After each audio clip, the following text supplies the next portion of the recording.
salamat talaga dahil may 10-in-1 hair serum itong Bremo. Kung wala ay, ewan ka na lang. Para ba naman, ang dami ko ng puting buhok? So itong si Auntie Mo, sa halip na pumunta ng salon, ay ito, nag-DIY. Ayan ang kinalabasan. Umyo ko iba siya. Sobrang pinagsisisihan ko tong ginawa ko kasi nasira yung buhok ko, naging brittle siya. Siguro kung normal kulay, okay lang. Kaya lang bleach ko siya eh. Bleach ko siya binambuo. Kaya yan, dry, sirang-sira. Hindi ko rin pati bagay yung gantong kulay ng buhok. After pala niyan, pinatungan ko rin siya ng dark brown para mag-tone down yung color. Kasi yan, hindi talaga siya paaya.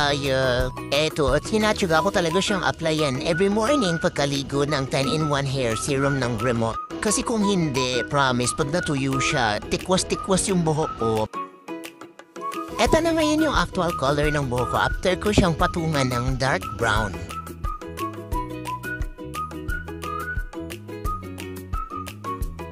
Eto na siya pang dry. At least diba nakakalma na itong hair serum yung buhok ko.